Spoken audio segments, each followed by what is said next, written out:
Review what we were discussing yesterday when we started period 8 on the origins of the Cold War. So, who could tell me about how, if we could point to really the beginnings of the Cold War, when would we say it would start? Yeah, right toward the tail end of World War II, even before it was really over. Yeah, when we at the Yalta Conference, which took place in the Crimean Peninsula, the differences between the Western Allies and then the Soviet Union were totally exposed. Okay, the Western Allies had the Atlantic Charter going into World War II, which mentioned things like democracy and self-government and free trade and all the things that the Soviet Union was not really in favor of. So the alliance of the Allies was really an alliance of convenience to defeat a common enemy in the Nazis. But once it became pretty apparent that the Nazis were to be defeated, the differences between the Western Allies, the United States, Great Britain, and the Soviet Union were apparent and obvious. So, the Soviets, they wanted to see that, they would not be invaded again by any European nation. And you can't really blame them as you look at the death toll that they had just in World War II, not to mention the millions of other deaths that they had racked up during the Great Purge, during World War I, during the Russian Civil War. We're talking 22 million people. That's a significant portion of their population was dead. So they want to look for some protection, like for almost like a buffer. And that buffer they wanted to have created in everything east of Germany, including part of Germany. So all of this became part of the Soviet Union to try to create a buffer, all right? Try to create a buffer. I mentioned that right here's that Crimean Peninsula, this part of the Ukraine, okay? So also the Soviets, at the end of World War II, who's the most threatening nation to them? What's the United States so threatening about? What's so threatening about us? Big military. Atomic weapons, the fact that we have them, the fact that we have shown we will use them, and nobody else has them yet. So, yeah, that's pretty threatening. Plus, does the United States even have to invade the Soviet Union? No. Could send 3 or 4 pilots and just bomb them into non-existence. That's pretty threatening. So out of that Atlantic Charter, one of the things that was created was the United Nations, which had a General Assembly and a Security Council, okay? And any opportunity, so the Russians came up with a strategy to do what? Jenna, do you remember? What? I'm calling on you because you're on your phone and have earbuds in. That's why I'm calling on you. What do I remember? Yeah. Got my point now? Okay. So what was the Russian strategy? To be standoffish. Standoffish, bullyish, brute, like just kind of be completely oppose the Americans at every chance they could get. All right, so, we don't know much about the Russians. And so the Russians really don't know much about us. So you begin to see government-sanctioned spying, also known as what? Espionage on a grand scale. So Americans had to figure out what made the Russians behave they did, and because we just thought they were loud and threatening and always against us and ungrateful for the help that we offered them. So that's where we enter George Kennan. All right, George Kennan. So George Kennan was the consul general to Russia. Basically, he's a diplomat, all right? And after being in Russia and looking at the Russian people, their leaders, their history, he writes a telegram to President Truman about why the Russians behave the way they do. And this telegram, it gets published in the Journal of Foreign Affairs, and it's really the only information, the only input that American leadership had about Russia and the Russian people that was up to date and modern and that they valued. So it was essential that George Kennan's telegraph be accurate, that it be interpreted correctly. So what does it say? It says, firstly, that the Soviet leadership was comprised or made up of paranoid murderers, not only historically, but in the present day. Paranoid murderers.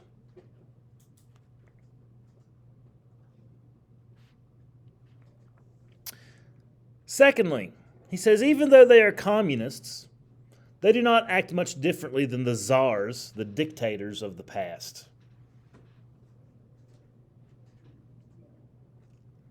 And he describes the czars, the dictators of the past, as irrational and psychotic.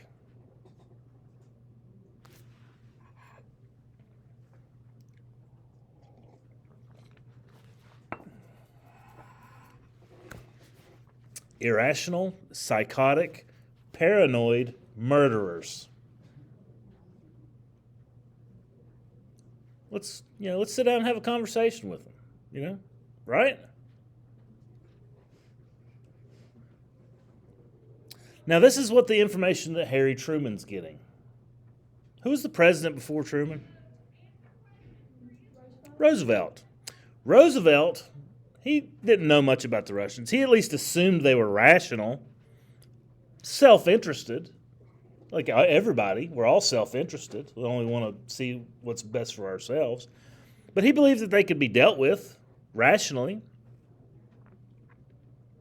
So who was right? Was FDR right? That they were rational but self-interested? Or are they, historically in present day, 1945, paranoid, irrational, psychotic killers? I thought it was a little bit of both. A little bit of both? If you kill 22 million people, are you rational?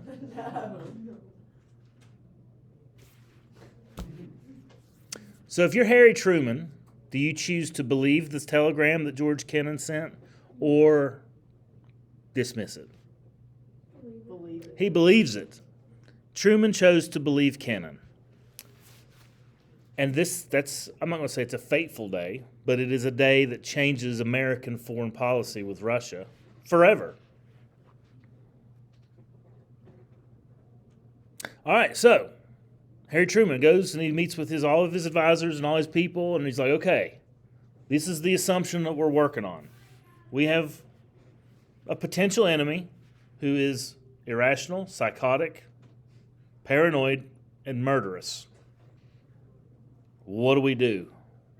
How do we deal with an irrational leader? Yeah. How have we dealt with leaders like that in the past? People like, say Adolf Hitler, Benito Mussolini, War. Emperor Hirohito. War. You go to war with them. How does the American public feel about going into war in, say, 1946? Probably not great. People are absolutely sick and tired of it. We just ended World War II, okay? The deadliest, most brutal conflict in Earth history. So the American people would not get on board with another war. Whether it would be the right decision or not, regardless of what you may think, public opinion does matter, and Harry Truman could not advocate a path of war.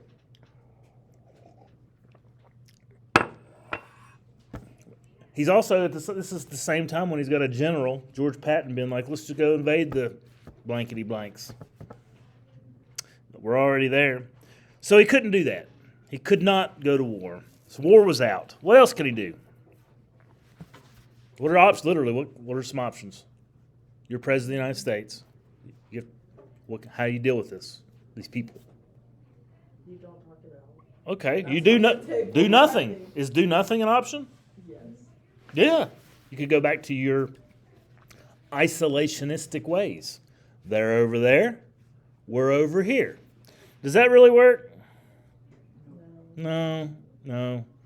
Not anymore, because everything's linked together. Yeah. Plus, we could have a bomber take off.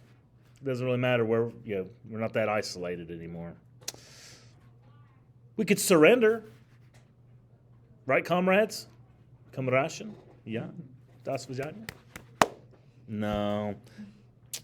Kennan, in his telegram, also makes a recommendation. He comes up and calls it with a policy known as containment. Containment. And talks about how containment will work in the long telegram.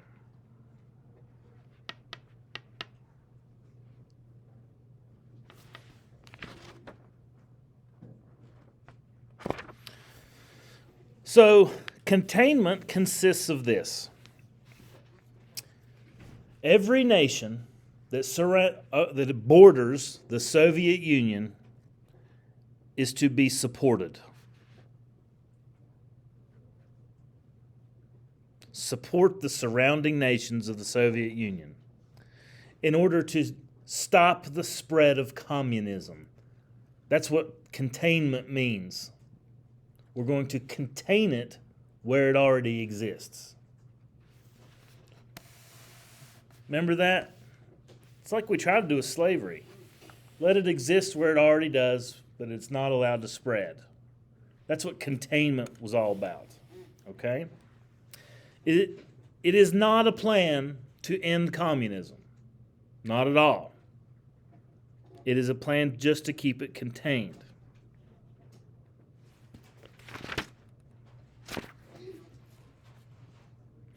So that's the gist of the containment. So the implications of this are, if he says, okay, if we support every nation that surrounds the Soviet Union, if the Soviet Union steps over the line and war starts, whose fault is it? The Soviet Union's, because they started it.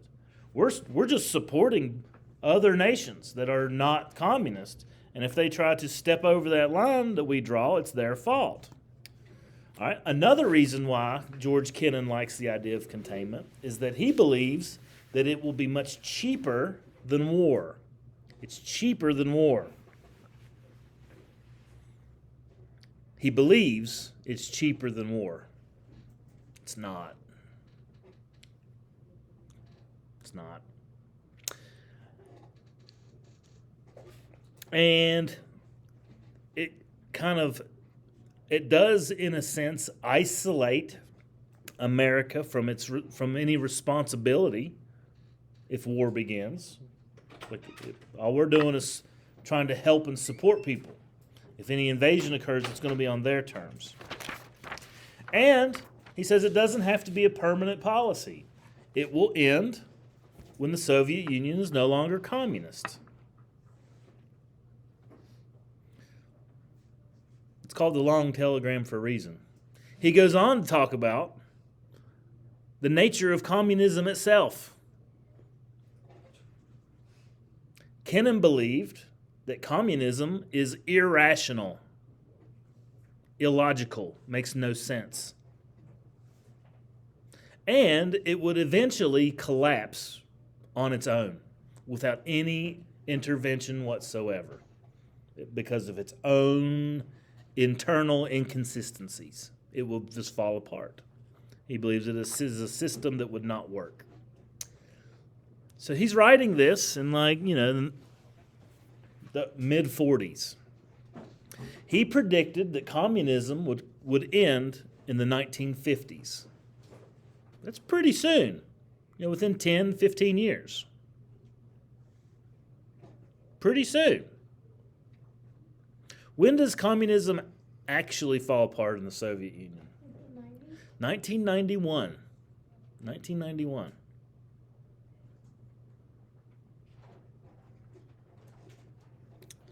But containment becomes the official policy of the United States. And a lot of programs and plans and foreign policy arrangements were created all to preserve this policy of containment. And that is what a lot of the Cold War is, supporting containment. and all the parts that George Kennan outlines for the next 50 years. All right? So, as deterrence and containment became, deterrence meaning nuclear deterrence, you don't shoot yours, we won't shoot ours, and containment, stopping the spread of communism, became America's foreign policy, the weapons get increasingly more expensive. And as opposed to outwardly and directly engaging with each other on a battlefield, we engaged in each other with a weapons race, an arms race. Who can build the biggest, baddest, and most weapons? That's cheap, right? Super expensive. Super expensive. So, it works to America's advantage because who wins the Cold War? Why? Yeah, well, we don't have to use them. Our wealth. The United States has intrinsic wealth. And we have innovative people. Now, I'm not saying that the Russians are not innovative and smart. They're very smart, very highly intelligent. But they have no incentive to create.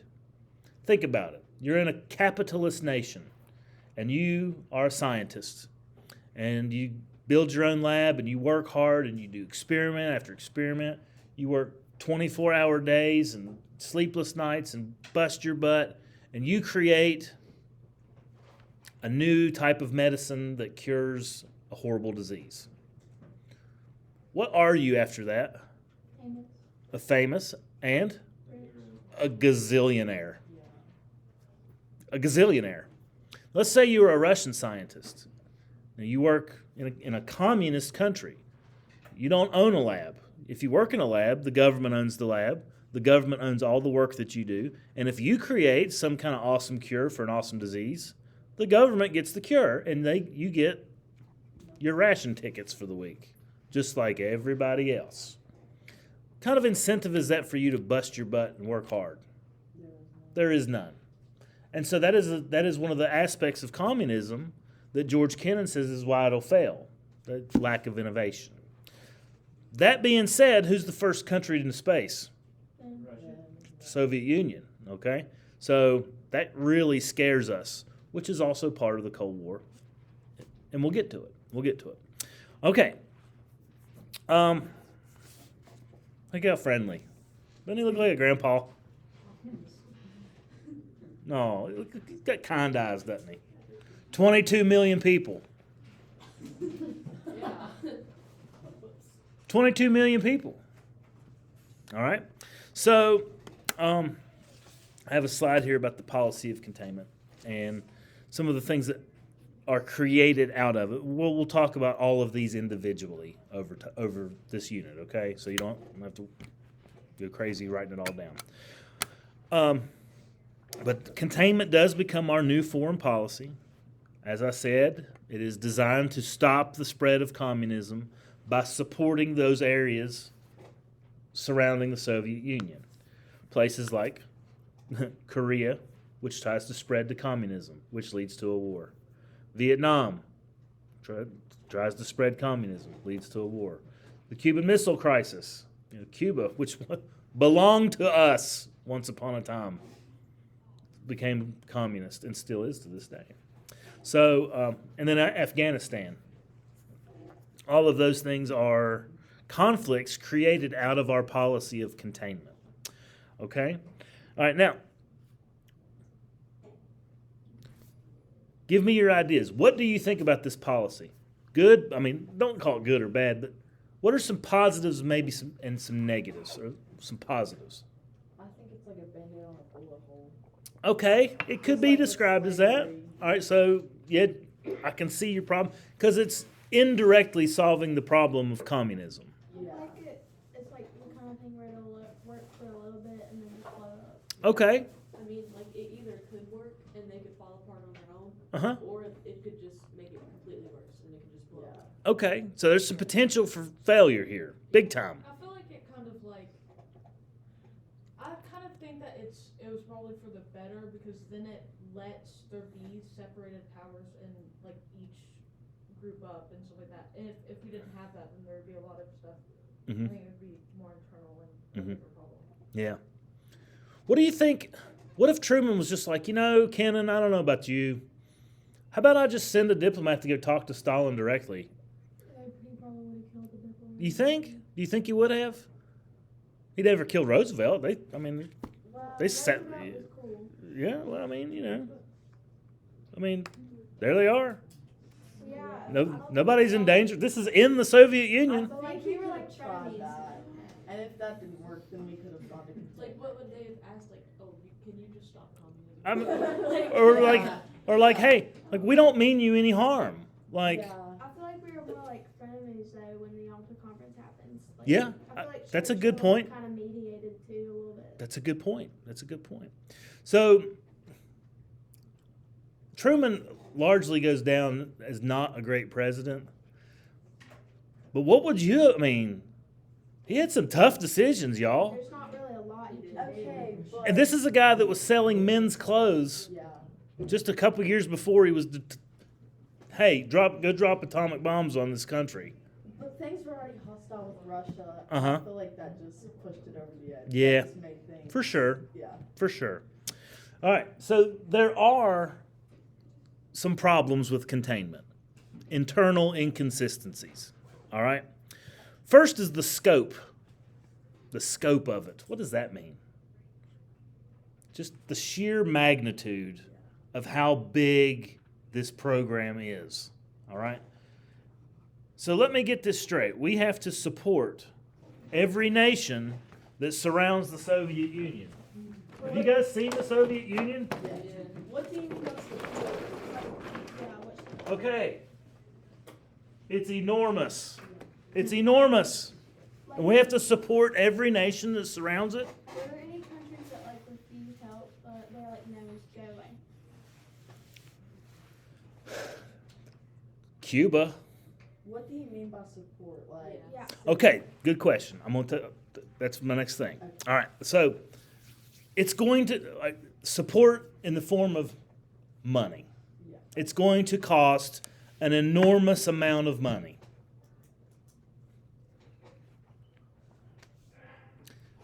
Who pays for this? Who pays for it? we do. Our taxes. Our taxes. The taxes that we had already in 1945, they going to cut it? No. Remember all those New Deal programs like Social Security? All that stuff. Can't just get rid of it. Taxes in the United States increase 5 times. Do you think that's gonna happen again? Hope not. 5 times. They increase 5 times, meaning what you paid before this policy was increased, multiply that by 5, and that's what your taxes would be after the policy of containment. So a massive tax increase. And the American people were cool with that? Probably not. You can't tell me they were. Well, you begin a propaganda campaign of fear of communism. Yeah, that makes sense. Yeah. Okay. So, all right. So this is how it'll work. Countries that are at risk of falling to communism, they're not the only ones that have to be defended. Okay. So yeah, we talk about just we're only going to support the countries that are surrounding the Soviet Union. But what if a country like, I don't know, falls to communism that doesn't border the Soviet Union? Is that still communism spreading? Yeah. So ultimately, what do you have to support? All the countries. The world. Better words. You have to support the world. Okay? So countries at risk have to be defended from communism. So the entire world has to be protected. And it makes sense because the entire world is linked together by our economies.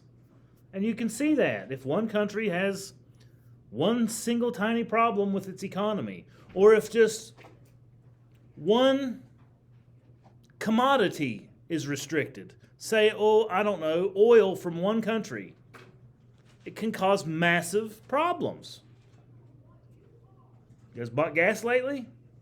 $4. And it's going to go up even higher, okay? But that's kind of the sacrifice that we have to make to protect democracy and to protect freedom. So it's honestly, pretty small sacrifice rather than you want to send 2 million troops over there and have fighting on the ground in World War III. It's thought, blood is more expensive than oil, okay? All right, so our entire globe is interconnected through its economy. So the whole world has to be supported. So another thing is with containment, you got to think about how it's going to be contained, because communism is not just an economic system. It's political, it's military, it's diplomatically, it's socially, it's all of those things. It's all of those things. So this policy is going to cost us a chunk of change.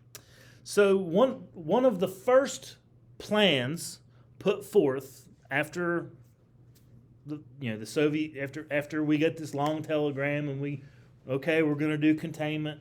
Now we got to go through our government and make some laws to create policy of containment, like actual plans. The first plan is called the Marshall Plan. The Marshall Plan. The Marshall Plan was one of the plans that sprang out of Kennan's containment ideas.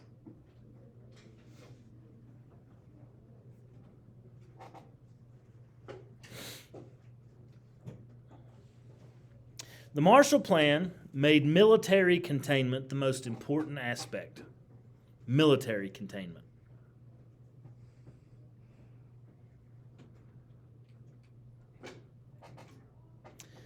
All other aspects, the economic, the social, the diplomatic, the political, those all became secondary.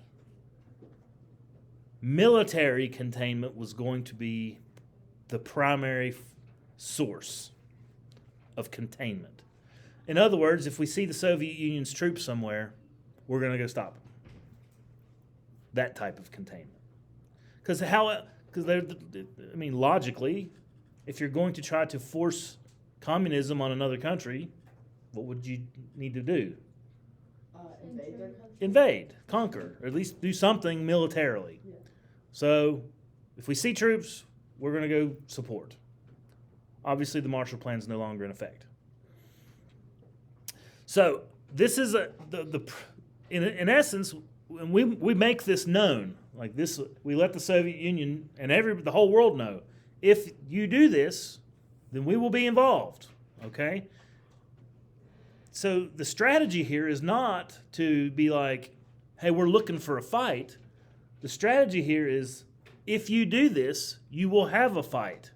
Deterrence, in an effort to deter. Like, do you really want to, like, yeah, you can go and you can, go to Belarus and traipse around and these little tiny countries and you can conquer them. But if you do, you're not going to be fighting Belarus. You'll be fighting the United States. Deterrence, okay? So that was their primary military strategy. Especially once the Soviet Union develops nuclear weapons and long-range bombers of their own. So deterrence becomes the main strategy all the way through the 1980s. Deterrence. All right. Next is called the Truman Doctrine. The Truman Doctrine.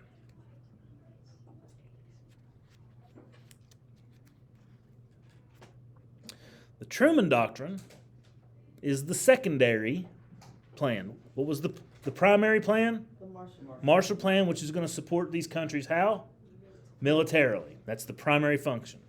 The Truman Doctrine, how do you think, by looking at this cartoon, how do you think the Truman Doctrine is going to support these countries? Money. Straight cash, homie. Financially support countries that are threatened by communism. So both these plans were in place at the same time? Correct. Mm-hmm. This is the one that costs mega bucks. I can see. Yeah, just dumping it. And both of these plans were tested fairly early on, as both Turkey, which is here, this purple country, which does border, it borders Georgia, which was part of the Soviet Union then, and then Greece. Greece and Turkey were both falling apart after World War II. Turkey was a brand new country. It was part of the Ottomans in World War I, Ottoman Turks. Okay, but Turkey and Greece both falling apart, and the Soviet Union was like, "Hey, we'll help you out, Turkey and Greece. All you gotta do is become communism." And the United States sees this and has to step in. How would it look for the birthplace of democracy to fall to communism? Terrible. Terrible. Literally the cradle of democracy. Greece, Plato, Aristotle, Socrates be communists. Ugly, right? Rolling over in their grave. So here you go. Here's Truman. How much you need? We'll just keep chucking it at you. I know what you get. Whatever system you got's not working, but here's some more money. Keep you afloat. How did we do that though? Like, because they don't use our money. Like, we Taxes. what do we do? I mean, they can use American money to spend stuff. Yeah. But I get your question. I understand what your confusion is. Okay, so that is the Truman Doctrine. Somebody's having trouble, potential for falling to communism. Here's a couple billion.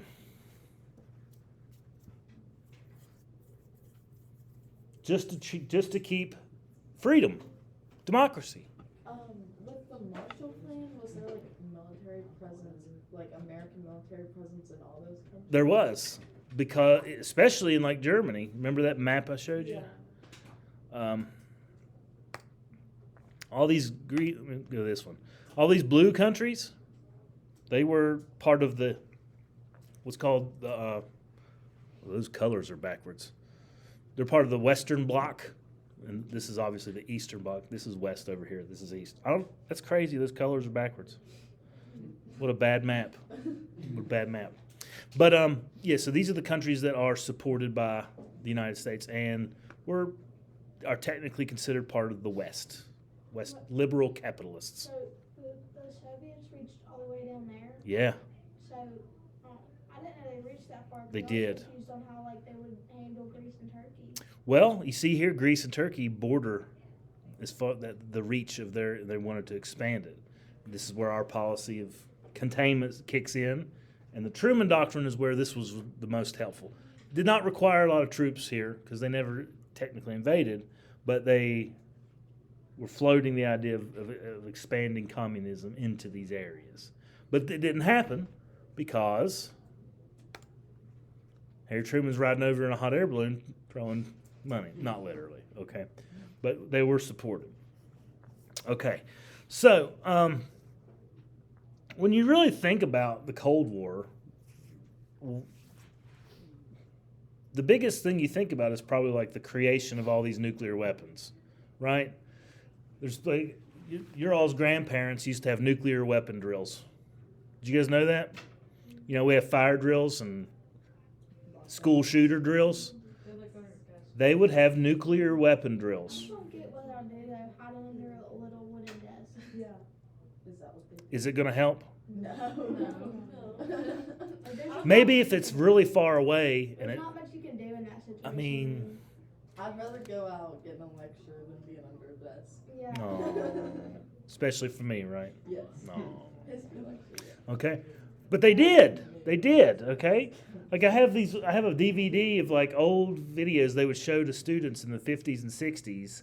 Like if you're riding your bike and you see a flash, hide in the ditch, and hopefully you can beat the blast wave, because that's how it works. Because the bomb explodes, and the first thing you see is a flash of light because light travels faster than everything else, and then there's a delay between the flash of light and then the concussion wave and then the heat. and then the radiation and everything. Huh? It doesn't actually hit, it like busts in the air and then That's falls. right. Yeah, the bombs never touch the Earth. Like they explode high above the Earth to maximize blast radius. Yeah. Okay. So you think about the Cold War. You think about the competition to build the most weapons. All right. It's the arms race. Who can build the most? And that was, who had the most weapons and missiles, and that was a main aspect of the Cold War. The Russians created the very first ever ballistic missile that was capable of being launched from Russia and landing in the United States. Don't even need a pilot. You just push a button, takes off in Russia, lands in the United States. Okay? The Russians were the first to do that. The Russians were the first to have technology to make it into space. And the very first ever space satellite called Sputnik. Doesn't that mean like potato or something? I don't know what it translates to in English. It may just be a name. I don't know. It could mean spitwad. I don't know. Now, the very fact that Sputnik is the very first ever satellite to be launched by humans and put into orbit, and it was done by the Soviet Union, had a profound impact in America. What is the impact that it had? That the Russians can be innovative. It scared us so Yeah. bad. That they have innovation, and that their innovation is Better. better. We are not good enough. They are beating us. In what ways are they beating us? They made it to space before we did. What do you really got to be good at to make it to space? Engineering and science. Engineering, science, one more thing, Math. math. So there was a massive push in the American education system to increase standards in math, science, and engineering. Was there a person on Sputnik? Or There was it not, Okay. unmanned. All right, so by 1960, fear had pretty well gripped the American people. And there was a presidential election in 1960. And I'm kind of skipping ahead a little bit, but you guys know who won that election? JFK. John Fitzgerald Kennedy.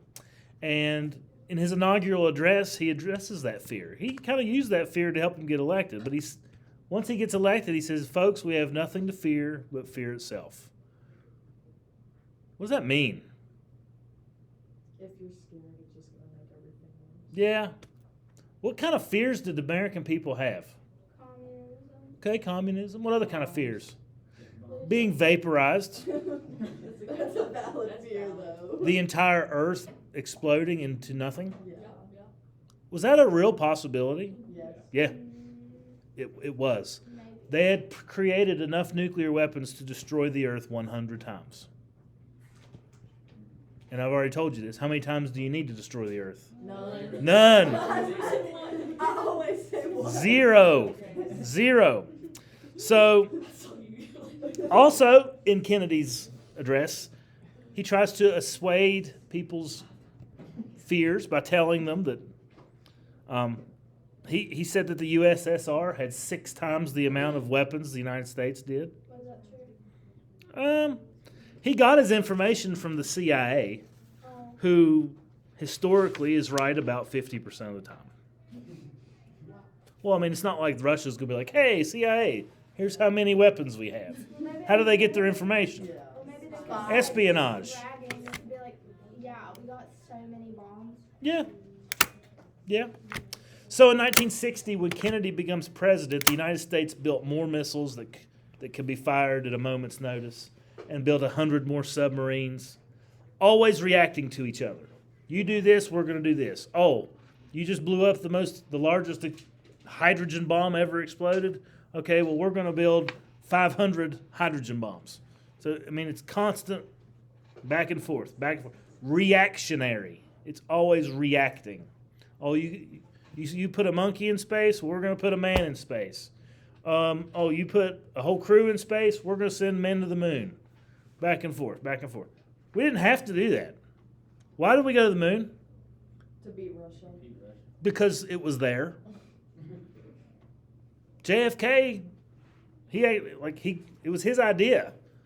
They don't make it in his, well, he's dead before they make it, but it was his idea. He's like, we're going to go to the moon. Not because it's easy, but because it's hard. And we can do it. So let's do it. And thumb our noses at the Russians. That's basically the idea. All right?